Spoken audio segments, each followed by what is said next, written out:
A solidão é o refúgio dos espíritos autênticos, mas nos ensinaram a chamá-la de prisão. Pense nisso por um momento. Estudos comportamentais revelam algo fascinante.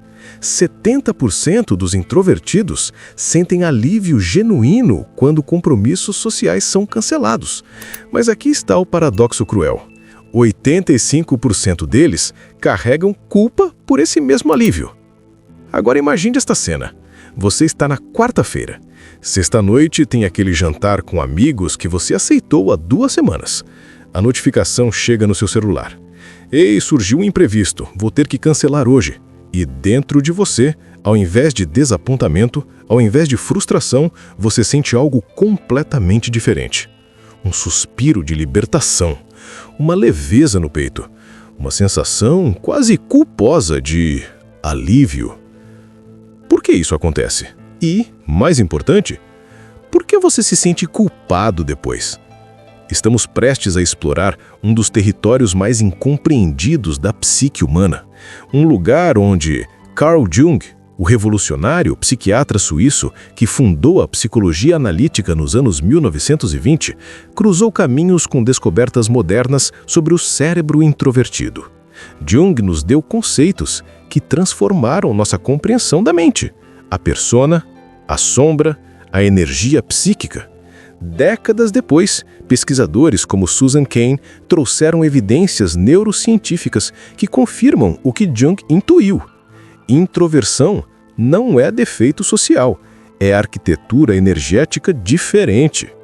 A tese que vamos desdobrar hoje é esta: o alívio que você sente quando planos são cancelados não é egoísmo, não é preguiça, não é imaturidade emocional. É seu inconsciente sinalizando, com toda a urgência possível, que você está traindo suas necessidades mais profundas ao usar uma máscara social que devora sua energia vital. Vamos iluminar esse paradoxo com a consciência transformada pelo saber. Deixe-me pintar um quadro que talvez você reconheça intimamente. É segunda-feira. Você aceita um convite para uma festa no sábado. Naquele momento, sábado parece distante. Você até sente um leve entusiasmo. Mas conforme os dias avançam, algo estranho acontece. Terça-feira, você ainda está tranquilo. Quarta-feira, uma pequena tensão começa a se formar. Quinta-feira, você se pega pensando: será que eu realmente preciso ir? Sexta-feira à noite, véspera do evento, você deita na cama e já sente um peso no peito. Não é ansiedade clínica, é algo mais sutil, uma resistência profunda. Sábado chega, você acorda e aquele peso se transformou em chumbo. O ritual de preparação começa, mas não parece preparação para uma celebração. Parece você vestindo uma armadura de guerra. Cada peça de roupa escolhida, cada ensaio mental de conversas que terá, cada ajuste no cabelo. Você não está se preparando para se divertir, você está se preparando para performar. E aqui está o detalhe que expõe tudo. Durante o evento, você se pega monitorando o relógio. Não abertamente, claro, mas mentalmente você calcula. Já se passou 1 hora. Posso ir embora daqui quanto tempo sem parecer rude? 2 horas? 3? Você está presente fisicamente, mas sua consciência já está antecipando o momento da libertação. Esse é o primeiro exemplo, o pessoal. Agora vamos ao social. Você vive numa cultura que estabeleceu um contrato não escrito. Pessoas saudáveis querem sair. Pessoas normais têm energia para socializar. Quem não quer sair é antissocial, deprimido ou, pior, estranho. Você olha para seus amigos extrovertidos e eles parecem inesgotáveis. Saem na quinta, na sexta, no sábado, voltam para casa às 3 da manhã e no dia seguinte já estão planejando o próximo encontro. E você? Você precisa de 3 dias para se recuperar de uma única noite. A comparação tóxica se instala. O medo do julgamento cresce como erva daninha na consciência. Se eu recusar mais uma vez, vão parar de me chamar, vão me excluir, vou acabar sozinho. Então você aceita, mais uma vez, e o ciclo recomeça. Mas por que isso acontece? Deixe-me oferecer uma analogia que vai desdobrar esse mistério em 3 camadas. Imagine que seu corpo é como um celular. Você acorda pela manhã com 100% de carga, bateria cheia, energia disponível. Agora, cada interação social ao longo do dia consome uma porcentagem dessa carga. Uma conversa rápida com o vizinho, 2%. Uma reunião de trabalho com 5 pessoas, 15%. Um almoço com seu melhor amigo, aquela pessoa com quem você pode ser completamente autêntico, 5% apenas. Mas aqui está a segunda camada. Um evento social com 20 pessoas, em ambiente barulhento, onde você precisa fazer small talk com conhecidos e manter a máscara de pessoa sociável, 40% de uma vez. Por quê? Porque não é só a interação, é a performance, é a persona em ação total. E a terceira camada expõe o mecanismo todo. Quando sua bateria chega a 20%, seu inconsciente ativa o que eu chamo de protocolo de sobrevivência psíquica. Alarmes internos começam a tocar. Seu corpo libera cortisol. Sua mente busca desesperadamente uma saída. E quando a notificação de cancelamento chega, é como plugar o carregador numa tomada. Alívio instantâneo. Seu sistema nervoso grita: salvos! Mas a sociedade não nos ensinou a ler esses sinais. Então, você interpreta esse alívio como falha de caráter. Permita-me trazer um contra-exemplo histórico que desarma essa interpretação completamente. Emily Dickinson, a poetisa americana que viveu no século XIX, em vida foi considerada doente, antissocial, problemática. Ela escolheu o isolamento. Raramente saía de casa. Recebia pouquíssimas visitas. A sociedade da época a via como patológica. Mas o que Dickinson estava fazendo? Ela protegia sua energia criativa. Ela reconheceu intuitivamente que sua genialidade dependia do silêncio, da solidão, do espaço interno. Hoje, mais de um século depois, reconhecemos seus poemas como obras-primas da literatura mundial. Ela não era doente. Ela era sábia sobre sua própria natureza. Você não precisa ser poeta recluso para honrar essa mesma sabedoria, mas precisa entender o mecanismo por trás dela. Carl Jung nos deu uma das chaves mais poderosas para compreender esse fenômeno. Ele escreveu: a persona é o compromisso entre o indivíduo e a sociedade sobre o que alguém deve parecer ser. Mas quando a identificação com a persona é total, o indivíduo se torna inconsciente de si mesmo. Leia essa frase de novo. Deixe ela pousar. A persona é uma máscara, não no sentido pejorativo, mas funcional. Você precisa dela para navegar o mundo social. No trabalho, você usa a persona profissional. Com estranhos, a persona educada. Em eventos, a persona sociável. O problema não é ter personas. O problema é quando você esquece que são máscaras, quando você se identifica completamente com elas e perde contato com quem realmente é por baixo. E aqui está o custo oculto que Jung identificou. Manter a persona ativa consome energia psíquica real. Não é metáfora, é processo mensurável. Décadas depois de Jung, a neurociência confirmou isso com dados concretos. Susan Cain, pesquisadora do cérebro introvertido, conduziu estudos com ressonância magnética funcional. O que ela descobriu? Cérebros introvertidos têm maior fluxo sanguíneo em regiões responsáveis por processamento interno, memória de longo prazo e reflexão profunda. Quando introvertidos socializam, especialmente em ambientes estimulantes, o córtex pré-frontal se ativa com intensidade extraordinária. Essa região processa informações sociais, monitora comportamento, ajusta respostas. Em introvertidos, esse processamento consome glicose cerebral 3 vezes mais rápido que em extrovertidos. Você está literalmente queimando combustível mental numa taxa diferente. O alívio do cancelamento é o seu cérebro dizendo: eu preciso de glicose para funções mais importantes do que pretender interesse em small talk. Deixe-me oferecer 2 metáforas que vão cristalizar isso. Primeira metáfora: o teatro da existência. Você é um ator. No trabalho, você interpreta o profissional competente por 8 horas. É performance. Requer energia, concentração, ajustes constantes de máscara. Quando você chega em casa, finalmente pode tirar a maquiagem e respirar. Mas e se ao chegar em casa te dissessem: agora você vai atuar em outro palco por mais 4 horas? Você entraria em colapso. O alívio do cancelamento é poder finalmente estar nos bastidores da própria alma, sem plateia, sem roteiro, apenas você, genuíno e cansado, podendo simplesmente existir. A segunda metáfora é o aquário de energia. Introvertidos são peixes de água doce. Extrovertidos são peixes de água salgada. Eventos sociais intensos são como água salgada para você. Você pode nadar lá por algumas horas. Pode até parecer que está bem, mas internamente você está desidratando psiquicamente. Cada minuto a mais naquela água, seu organismo mental se desequilibra. O cancelamento é o retorno ao seu habitat natural. A água doce, onde você não precisa lutar contra a sua própria natureza para respirar. Agora vamos mapear o ciclo completo. O que eu chamo de ciclo da máscara exausta. Passo 1. Você aceita um convite. Não necessariamente porque quer, mas porque sente obrigação social ou medo de rejeição. Passo 2. Conforme o evento se aproxima, ansiedade crescente. Quanto mais próximo o dia, maior o desconforto. Passo 3. Durante o evento, performance forçada. Sua energia sendo drenada pela persona em modo máximo. Passo 4. Exaustão pós-evento. Você precisa de dias para se recuperar. Passo 5. Culpa pela exaustão. Autojulgamento brutal. Por que não sou normal? Por que não consigo ser como todo mundo?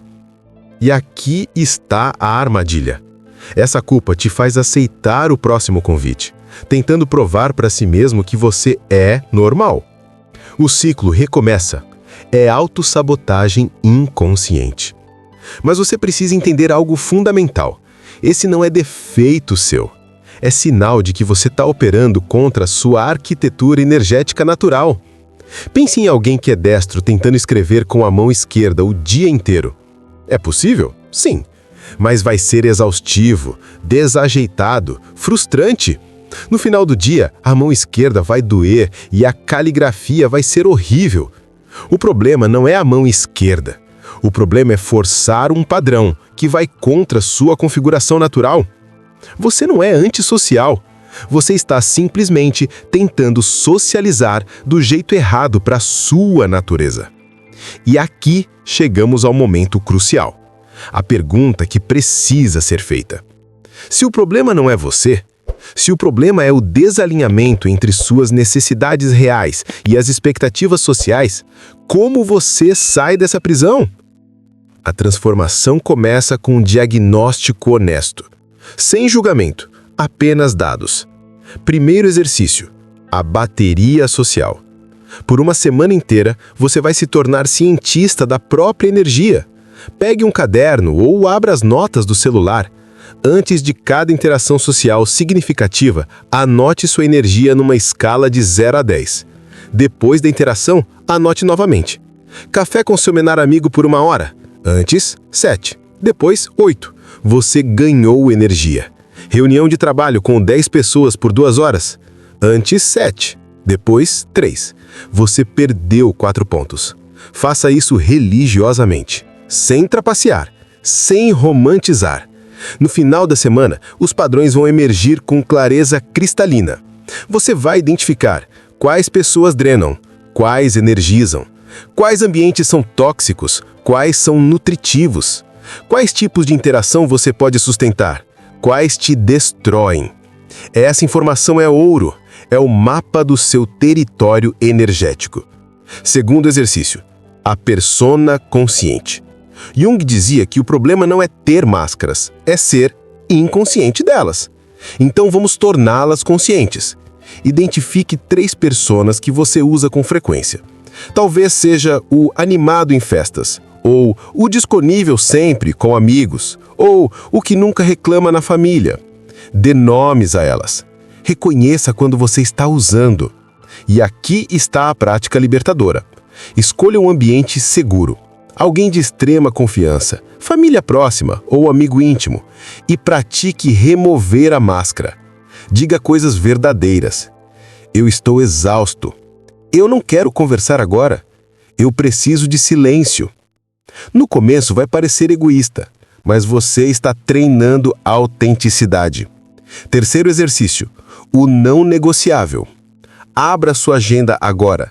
Bloqueie 2 horas por dia. Pode ser de manhã cedo, pode ser à noite, mas estas 2 horas são sagradas. Solidão intencional. Sem culpa, sem justificação. Você não precisa estar fazendo nada produtivo nessas horas. Pode ler, pode caminhar sozinho, pode simplesmente sentar no sofá e existir. O propósito não é atividade, é reconexão com você mesmo sem a interferência da persona. Trate esse bloco como compromisso médico. Não cancele por pressão externa. Sua saúde mental depende disso, literalmente. 4º exercício: comunicação honesta. Aqui é onde a maioria falha. Você inventa desculpas para cancelar. Tô com dor de cabeça, surgiu um imprevisto, minha mãe precisa de ajuda. Essas mentiras gentis te protegem da rejeição, mas te aprisionam na vergonha. Tente algo radical. Honestidade compassiva. Eu adoraria te ver, mas hoje eu preciso de tempo sozinho para recarregar. Podemos reagendar para quarta-feira? Você oferece verdade e alternativa. A maioria das pessoas vai respeitar. E as que não respeitarem? Estão te dizendo algo importante sobre a qualidade daquela relação. 5º exercício: a regra 1 por 1. Para cada evento social significativo, reserve um dia completo de recuperação solitária. Foi num casamento sábado? Domingo é seu. Sem culpa, sem compromissos. Esse não é luxo, é manutenção. Assim como você não dirigiria um carro sem nunca trocar o óleo, você não pode operar sua psique sem períodos de restauração. Ajuste conforme a sua necessidade individual. Talvez você precise de 2 dias, talvez apenas meio dia, mas estabeleça a proporção e honre-a. Agora deixe-me contar uma história real que ilustra essa transformação. Helena tinha 42 anos quando descobriu Jung. Professora universitária. Amava ensinar, adorava seus alunos, mas detestava algo que ela não conseguia nomear. Os seminários intermináveis, os congressos acadêmicos onde tinha que fazer networking, as confraternizações departamentais onde todos esperavam que ela fosse a colega sociável. Por 15 anos, ela aceitou tudo. Achava que precisava, que era parte do trabalho, que recusar seria antiprofissional. O preço? Insônia crônica, crises de ansiedade toda vez que o evento se aproximava, irritabilidade com as pessoas que mais amava, produtividade acadêmica em queda livre. Ela estava se consumindo. Um dia, numa livraria, ela encontrou um livro sobre Jung. A ideia da persona a atingiu como relâmpago. Ela reconheceu: eu amo ensinar, mas eu detesto performar socialmente. E eu tenho confundido as duas coisas como se fossem inseparáveis. Helena implementou uma regra simples. 3 perguntas para responder com honestidade brutal. 1. Eu identifiquei meu tipo energético? Sou introvertido, extrovertido ou ambivertido? Não o que eu gostaria de ser, o que eu realmente sou. 2. Eu mapeei quais interações me drenam versus quais me energizam.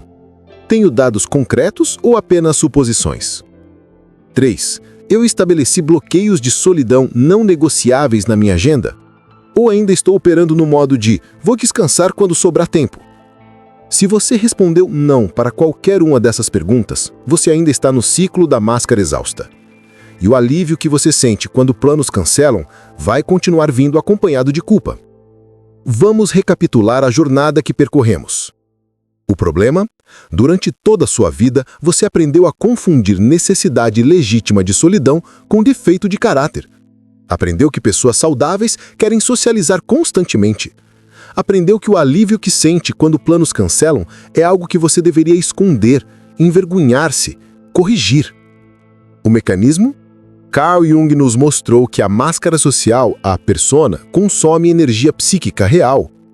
A neurociência confirmou que cérebros introvertidos queimam glicose cerebral 3 vezes mais rápido durante socialização intensa. O alívio do cancelamento não é preguiça, é seu inconsciente sinalizando exaustão profunda. É seu sistema nervoso ativando o protocolo de sobrevivência. É seu corpo te dizendo, você está traindo suas necessidades reais para sustentar uma imagem que não é sua. A solução? Autoconhecimento rigoroso através de 5 exercícios práticos. mapear sua bateria social, tornar suas personas conscientes, estabelecer solidão não negociável na sua agenda, comunicar-se com honestidade compassiva e implementar a regra 1 para 1 de recuperação, e honrar sua arquitetura energética como Helena fez, não como limitação, mas como design intencional da sua psique. Agora chegamos à pergunta que transforma conhecimento em libertação. Que máscara você está usando que já não cabe mais em quem você realmente é? E quanto tempo mais você vai esperar para permitir-se o alívio permanente, não do cancelamento ocasional, mas de ser autenticamente você mesmo? Porque aqui está a verdade final que precisa ser dita. Você não é antissocial. Você é seletivamente social. E isso não é fraqueza de caráter, é sabedoria existencial. Quando você sente alívio porque planos foram cancelados, seu inconsciente não está te traindo. Ele está te salvando. Ele está sinalizando: preste atenção. Você está vivendo desalinhado com sua natureza essencial. Volte para casa, volte para si mesmo. A sociedade pode ter te ensinado que solidão é prisão. Mas os espíritos mais profundos da história sabiam diferente. Emily Dickinson escolheu a reclusão e criou poesia imortal. Jung se isolava regularmente em sua torre de pedra para acessar as profundezas do inconsciente. Susan Cain trouxe evidência científica. Introvertidos não são extrovertidos defeituosos. São arquiteturas diferentes, igualmente válidas, igualmente necessárias. Você tem permissão. Permissão para honrar sua necessidade de silêncio sem inventar desculpas. Permissão para escolher 4 amigos íntimos ao invés de 20 conhecidos superficiais. Permissão para bloquear sábados inteiros de solidão sagrada. Permissão para dizer não sem justificativa elaborada. Permissão para sentir alívio quando planos cancelam e reconhecer esse alívio como sabedoria, não como falha. Sua energia é finita e preciosa. Gastá-la sustentando máscaras que esgotam sua vitalidade não é virtude, é autossabotagem. Escolher conscientemente onde investir essa energia, com quem, em que contextos, isso é maturidade espiritual. Então, da próxima vez que a notificação chegar, vou ter que cancelar hoje, e você sentir aquele suspiro de libertação no peito, não se envergonhe. Agradeça. Seu inconsciente está fazendo o trabalho que você ainda tem medo de fazer conscientemente. Proteger sua essência da erosão social. E que esta compreensão não apenas ilumine sua mente, mas transforme radicalmente sua existência. Com a consciência libertada pelo saber.